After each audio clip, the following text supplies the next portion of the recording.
Welcome to the Her Empowered Divorce Podcast. I'm your host, Beverly Price, and I am the empowering divorce coach who guides you on your journey before, during, and after divorce so you can eliminate pain, overwhelm, sadness, and anger, and create more knowledge, skill, and peace than I experienced myself. With my 30 years of divorce and empowerment coaching experience, I understand exactly what you're going through. Divorce is a difficult and emotional journey, but it can also be a time of growth and transformation. Through this podcast, you'll gain valuable insights on all aspects of divorce, from the logistical and financial to the emotional and legal. My goal is to empower you to confidently move forward in your divorce, manage your emotions, think clearly, avoid common mistakes, and ultimately create a happy and fulfilling life. With expert guests, practical advice, actionable tips, and inspiring conversations, we'll explore how to master your divorce and emerge stronger on the other side. You don't have to face this journey alone. Let's start together and create a better future for you. So without further ado, let's get started. Hi, beautiful. I'm so glad you're here with me today. I want to talk to you about something serious. Since we're honoring Domestic Violence Awareness Month, one topic is critical, and it's important to be educated, and that is about domestic violence and protection orders. And I have the most fabulous guest, Uswah Khan, who is an attorney who has so much knowledge about domestic violence and about protection orders that I wanted her to speak to us. She's practiced law in Connecticut for 18 years. She's an assistant attorney general and is no longer engaged in private practice. But most of her career she's spent in family law and domestic violence. She is incredible. So we're going to talk about those protection orders. And thank you, Uswah, so much for being with me today. I'm so thrilled to have you. You're welcome. Thank you for the kind words. I'm happy to be here and share any knowledge that will help people that are listening or watching this. I'm sure it will. So, tell me a little bit about, just give me your thoughts about domestic violence in general, what you've seen, kind of the state of the country or the area. Domestic violence is prevalent. It occurs 1 in 3 cases. Somebody will have experienced domestic violence. So it exists. It's not something that women are making up or men are making up. It exists across cultures. And I'd like to think that it's gotten better because we are educating more people out there. Some states Yes. we're getting into campuses. And if you look at the statistics, even from like 2010 to 2022, I see that, the numbers have shifted a little bit, maybe 3-4%. It's gone down. Okay. Yeah, but it's not to say that it's not there. It's very much there. And we need to encourage people to speak up about it and get the help that they need. How much do you think the statistics are affected by people being afraid to report? I would hope that it's not a lot. And I would hope that the same people who were afraid to report before are afraid to report now. Okay. I know, I'm thinking, in a perfect world. Well, absolutely. I mean, we would all like that. I've heard the statistic of 1 out of 3 women have been affected by abuse. Is that what you're hearing? It is. It's true. Okay. So what should judge... Well, absolutely. Men too. So what do you think judges should be aware of when people are divorcing with a domestic violence history? I think I know in Connecticut, when judges have their training, they are given intensive domestic violence training also. But Oh, wonderful. Mhm. And for other states, I think it would really be helpful for judges to know that women that have domestic violence in their divorce have gone through a trauma. And anytime you go Right. through trauma, it's hard to talk about it. And things get fragmented in your mind. You might want to forget certain parts of it. So it might come off, if the judge is listening to the witness testify, they might come off as not being truthful or their stories aren't matching up. Right. That's something they need to be cognizant of, that it could be the traumatic history and to look at all the facts in totality. Yeah, I've heard that, or I've seen statistics that say of all the divorces, 24% cite domestic violence as a cause. And to me, that's extremely alarming, but is also comforting in a slight way that they would be getting out of the situation. The thing I want to urge people that I like to say in every episode that I do is that if you are living with an abuser, do not leave without expert domestic violence counseling or support, and do not leave without a safety plan, because so many women are murdered when they leave an abuser without a safety plan. And I think that's absolutely critical. Absolutely. There's justice legal centers set up all over the country. There's domestic violence agencies. Usually there's an agency that will cover 4 or 5 towns. So if someone is in that situation, they should seek out that help so they can have a few counseling sessions, understand what they're going to need to go through and what mindset they'll need to have in the next few weeks as they execute this safety plan. Absolutely. And I've heard that the National Domestic Violence hotline gets 20,000 calls a day. Wow. That's, Sure. yeah. So is there something when we get into a situation where a client has an attorney, is there something that a client should tell their attorney about their domestic violence history? I think the client definitely should tell the entire history. It also helps if the client is truthful in everything. So if A pushed B and then B reacted, the entire story should be in there. So the attorney Gotcha. shouldn't just be getting a video of a hand being mangled. The precursor to that should also be there. Gotcha. To me, that seems, it's hard for me to envision recording the abusive event because you're in it. Is there a way somebody could do that? Are they like holding their phone? Wouldn't the abuser see that? They would hold the phone. What some of my clients have done that they've shared with me is that there's on their Apple Watch, they can press record. So it starts recording at least the audio. So you can hear back and forth and the scuffle. And I think that's probably the most discreet way. But if they don't have an Apple Watch, they can probably, if they know they're about to get into a fight, they can probably pre-record. Gotcha. But then you have to be very careful. You don't want to share recordings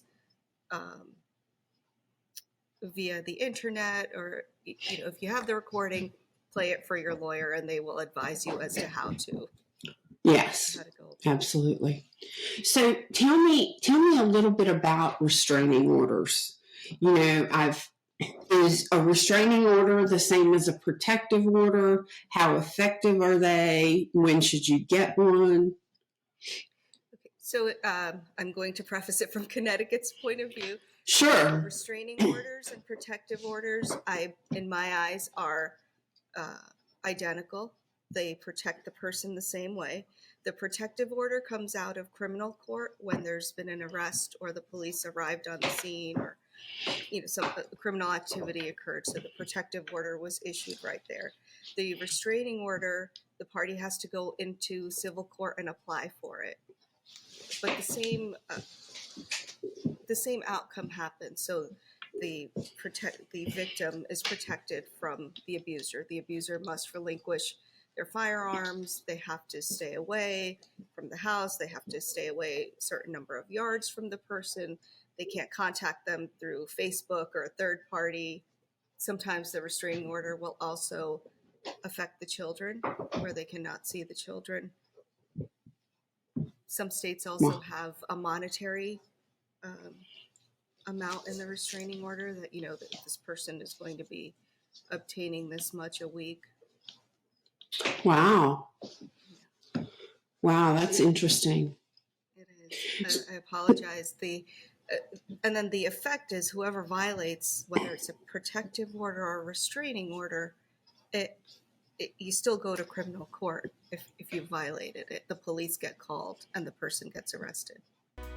Hi, everyone. As parents, we often have gut feelings when something just isn't right. And this can be especially true in co-parenting arrangements where one parent is struggling with addiction. If you're co-parenting with an ex who abuses alcohol, SoberLink can help. SoberLink's alcohol monitoring system is the most convenient, reliable, and reasonable way for a parent to provide evidence that they are not drinking during parenting time. The system's real-time alerts, facial recognition, and tamper detection ensure the integrity of each test, so you can be confident your kids are with a sober parent. With SoberLink, judges rest assured that your child is safe. Attorneys get court-admissible evidence of sobriety, and your kids are able to maintain healthy relationships with both parents.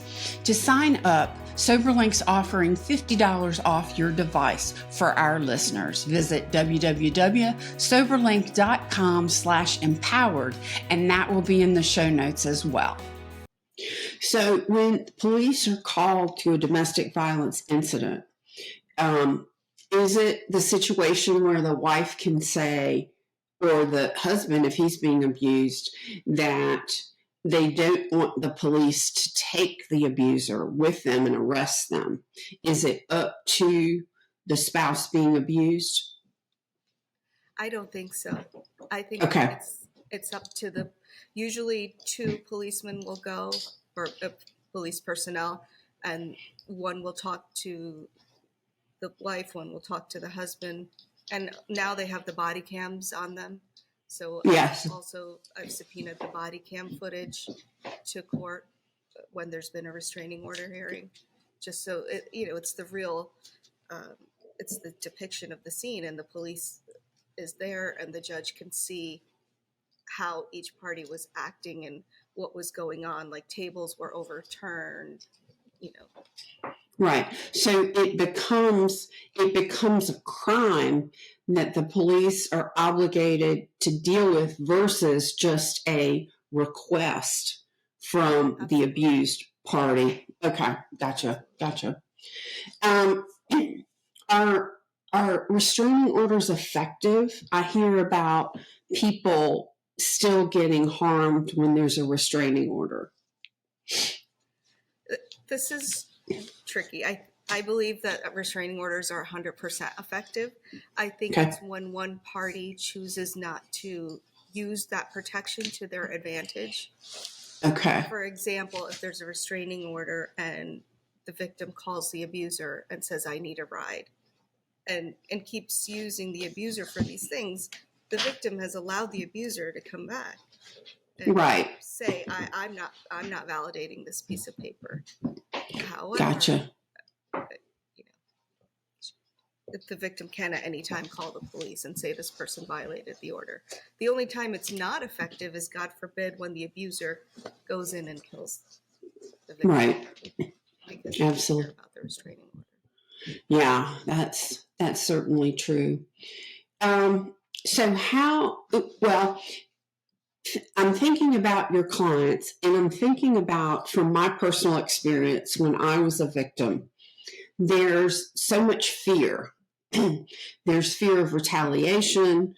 There's fear of making them matter. There's fear of the abuse getting worse. Can you tell me a little bit about the mindset of the clients that come to you for help? And it seems like it would take a tremendous amount of courage for them to do so. It does take a tremendous amount of courage to one, speak up, and then to two, actually take that step to go and talk to somebody. And I believe the statistic is it takes 7 times for a victim to break that cycle of abuse. So for them to Wow. have come to you and say that I'm ready to do this and I want to take action takes a lot of courage, and they need support.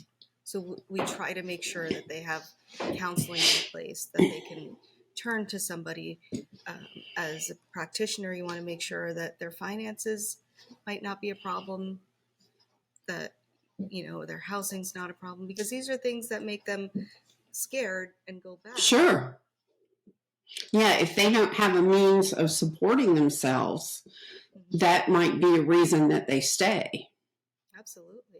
They have children in school and pets at home. You're living in a 5,000 square foot house. You don't want to leave to go live in a 12 by 14 room in a shelter. Right.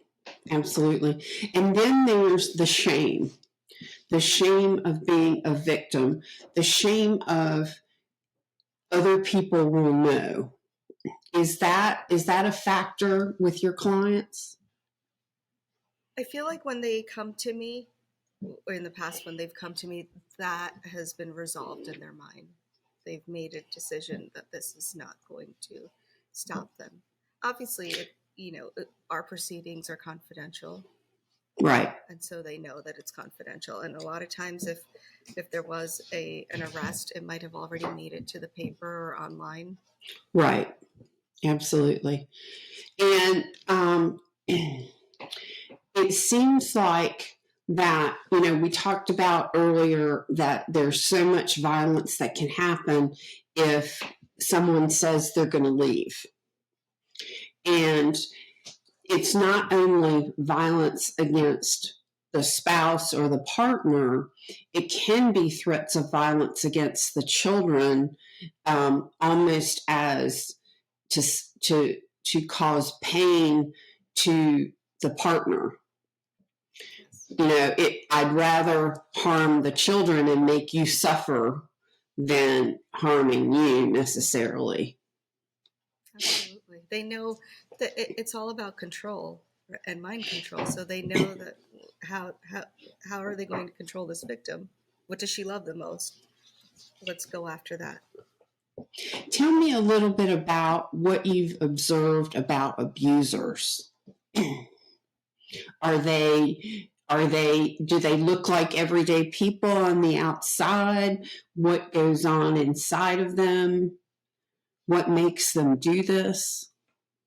I wish I could tell you what makes them do this. All I know is that there's all different kinds, because we sit and we try to mediate before the issue goes in front of the judge, and some of them will come off so charming, and there have been others where off the bat they are just aggressive and like scary to even be sitting in the room with. So is there, we've talked a little bit about physical violence. There's so many other kinds of abuse. Coercive control, emotional, mental, financial, sexual. Can the courts help with other things beyond physical abuse? The courts can definitely help with finances, because that's in the court's hands to say this victim needs X amount of dollars every week before this divorce is finalized. Gotcha. What about, I'm thinking about, what about the partners that aren't married? They would have an even tougher time, it seems like, because there's no official relationship that requires them to be compensated financially.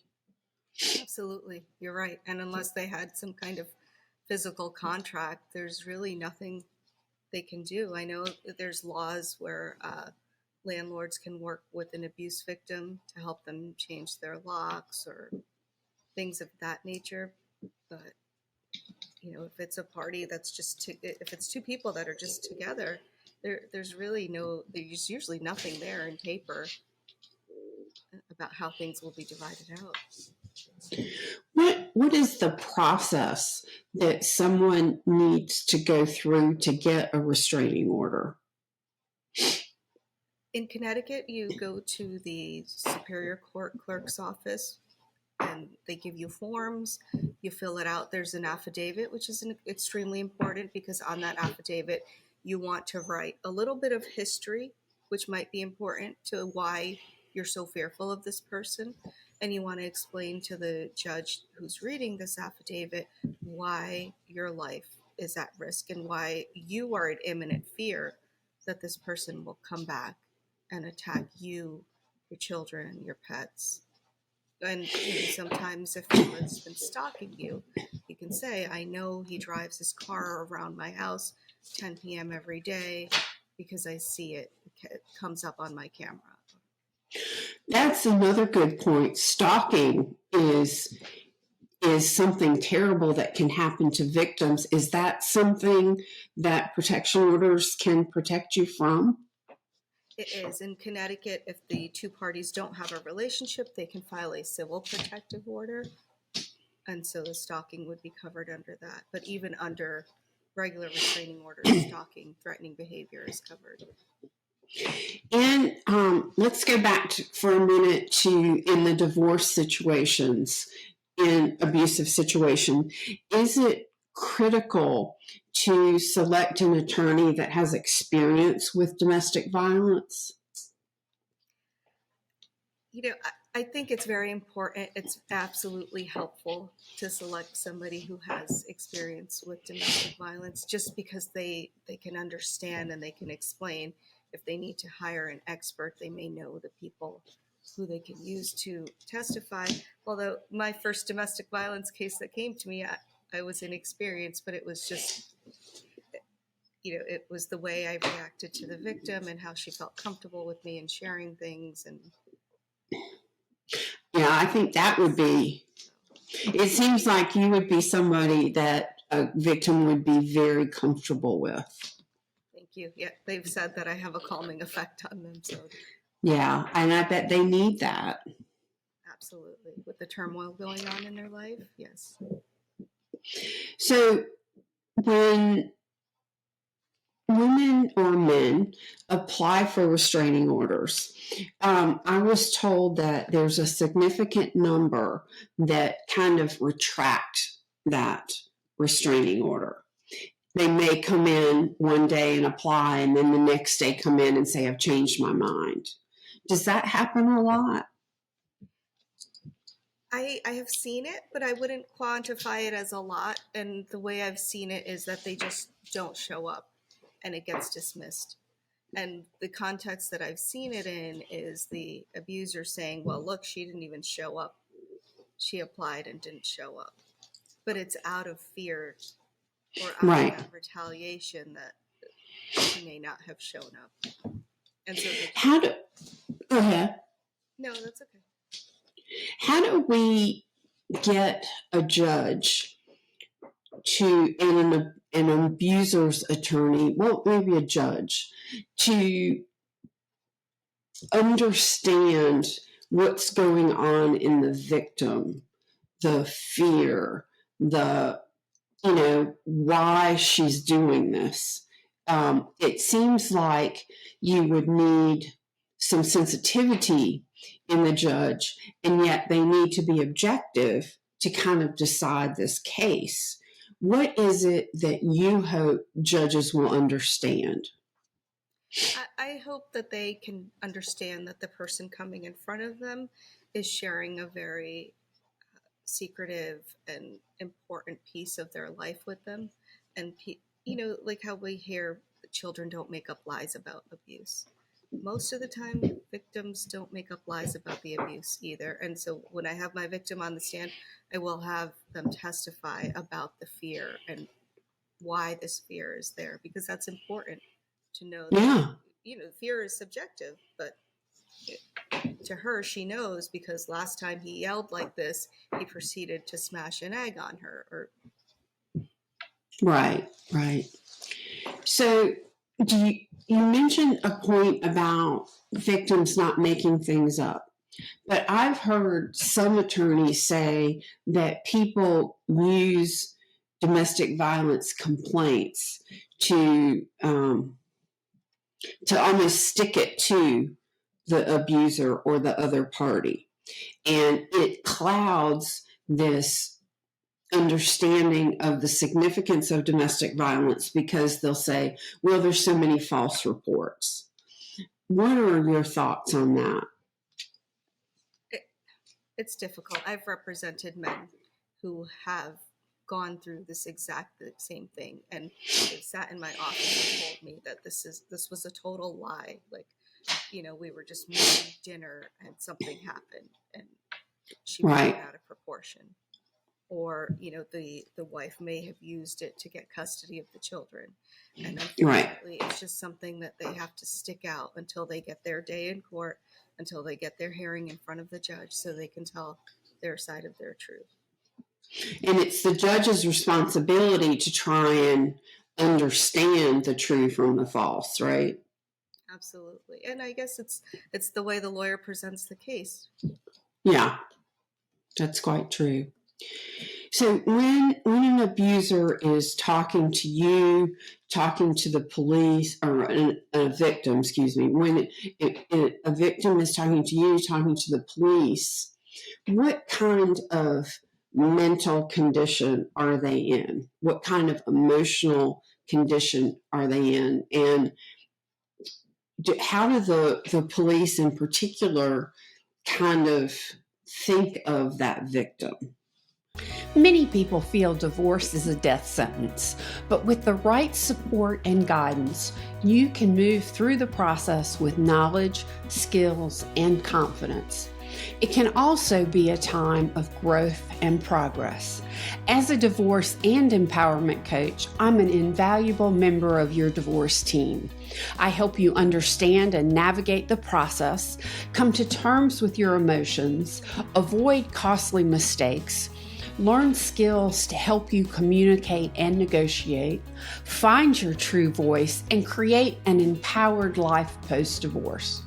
If you're interested in learning more, schedule a free consultation at herempowereddivorce.com. Are they scattered? Are they disjointed? Those kinds of things. What condition are they in? They're fearful. They're scared because they're now dealing with the police, which in itself is scary. Their adrenaline is probably high because they've just come out of a fight, and there's these fear hormones that are still running around, and they don't know what's going to happen, so they might come off hysterical, or crazy is a word we hear associated with women. And I know even when they come into my office, they will get tearful, they will get nervous, they'll start speaking faster, or their voice tone will change. And do they forget some parts? Absolutely. They forget some parts. And so if the attorney has time, it's important to try to meet with them 2 or 3 times to make sure that they're able to make that timeline and make sure everything is in there. What should, I've also, from my experience, learned that there's an escalation process with an abuser, that it doesn't necessarily start out as the worst abuse, but it has this escalation. And then there's some women that say, oh, he will change. What are your thoughts about the abuser's behavior, the feeling that he can change, those kinds of things?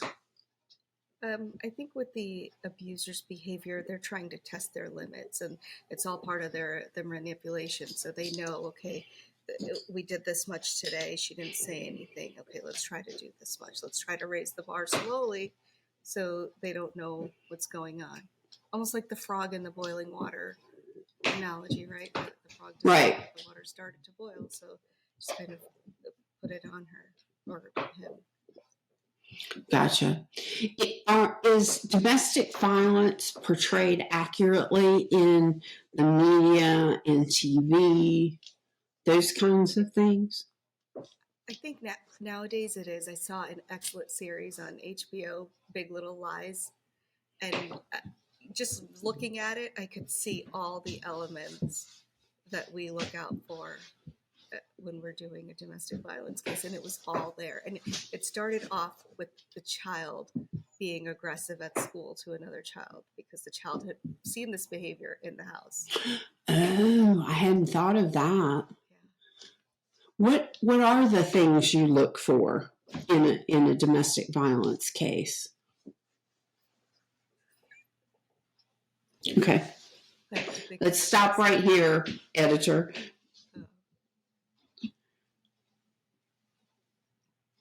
This is hard. What do we look for in domestic? You know, it was like the little things, like control, like him controlling her, not allowing her to see her friends. That's exactly what I'm talking about. Okay. Okay. All right, editor. Let's pick back up. So, what are those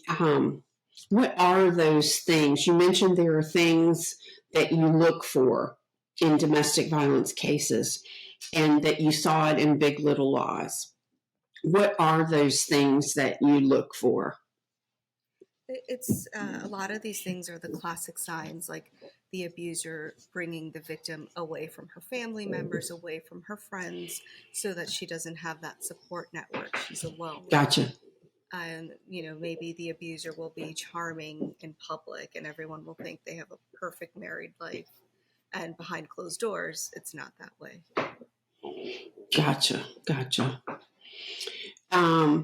Does it typically start with verbal abuse and move on? I am assuming so. I don't know if there's a click. Like one day he just starts hitting. I don't know. But I know that there's definitely a lot of manipulation going on, a lot of gaslighting. The first time it happens, the abuser might say, "Oh my God, but it was you who made me do it. It wasn't me. So if you change your behavior, I won't react this way." And then that causes the victim to be around eggshells next time something happens like this, you know, tiptoeing around, don't upset the abuser. Gotcha. So scary. So when someone has a violent incident, or when someone decides they want to leave, what should that victim do? What would be the thoughts that they would do or the actions they would take? Like you had mentioned before, they should have a safety plan in effect. And what is that safety plan? You know, I have a separate bank account and I have money and I have a cell phone. I have X, Y, and Z as support systems. I have a car to get around, whether I have a place to stay if necessary. Gotcha. I like to ask all of my guests to give actionable tips that the people can take. And so in this case, what actionable tips would you suggest to a woman that she take if she's now serious about moving forward with leaving the relationship? I think the best thing for her to do is to start out by calling a domestic violence hotline, and it's not a scary thing. They'll do an intake and they'll refer you to a center that's nearby your house where you can go in, you can meet with a counselor, you can meet every week with the counselor, and it's like having a conversation with somebody, but somebody who's experienced and has helped thousands of other people get out of their abusive relationship. And it just helps you create a plan and a goal and right. What you're doing. Yeah. Are there any other tips you would give them? I think they need to, if they're serious about leaving, maybe start a chronological log of what's been going on and what's happening, but put it in a place that's not accessible, obviously. Exactly. Exactly. Pictures, timelines,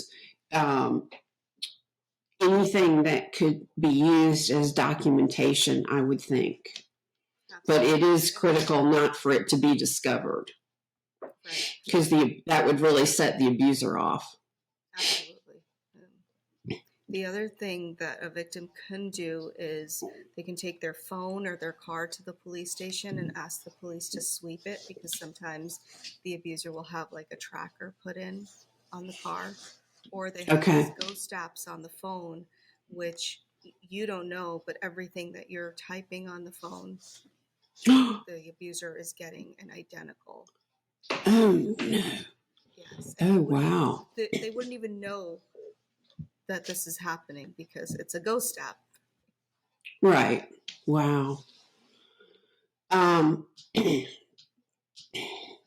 So one of the things I suggest to any client going through a divorce, but I think that it's absolutely critical in domestic violence cases, is self-care. Is that something you advise your clients? We always advocate for self-care, and that means taking time out for yourself. Go for a walk, read a book, nourish your soul, basically. Yeah, it seems like taking some time to try and have moments without fear would be helpful, because they're almost paralyzed by fear all the time, to try and change that mindset that I can have periods of time and this is what it feels like to be free from fear. Absolutely. There are trauma-based yoga classes. Oh, there. Yes. Really? Right. That's fascinating. It really is. So the center that I used to work with, they would offer those classes once a week to the victims, and I would sit on them. They were wonderful. Wow, that's great advice. So, Uswah, you have shared so much information. I know our listeners are going to want to know more. Where would you suggest they turn to learn more? I think they should Google like National Center for Domestic Violence, and that can lead them to, whichever domestic violence organization is near them. Because there's like the big national one, and then there's little umbrella organizations run by each state, which cover the ones run by the individual towns. Gotcha.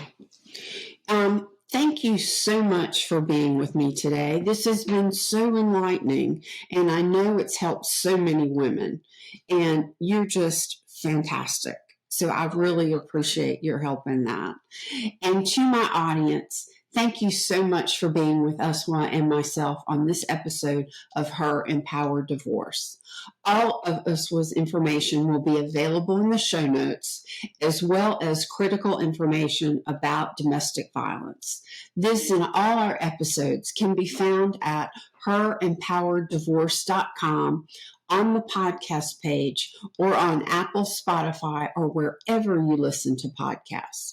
And you can also watch the video version on our YouTube channel, Her Empowered Divorce. Please share our story with your friends so we can reach out and help as many women as possible. So join me on our next episode, where I'll be diving deeper into what other expert professionals can share to help you on your separation, divorce, and domestic violence journey. Remember, you can find more information about how my divorce and empowerment coaching can help you, whether you are in a domestic violence situation or not. It can help you eliminate the fear, pain, and overwhelm, and create more knowledge and a brighter future at herempowereddivorce.com. And until next time, get and stay empowered. Thank you for listening to the Her Empowered Divorce podcast. Remember, divorce doesn't have to be a death sentence. With the right support and guidance, you can move through the process with knowledge, skills, and confidence. It can also be a time of growth and empowerment. As a divorce coach, I'm the first call you should make when you are contemplating divorce, as the next steps will take and set the stage for your entire divorce and life after. I help you understand and navigate the process, come to terms with your emotions, and avoid costly mistakes. Find your true voice and create an empowered life post-divorce. If you're interested in learning more, schedule a free consultation at herempowereddivorce.com. Take care.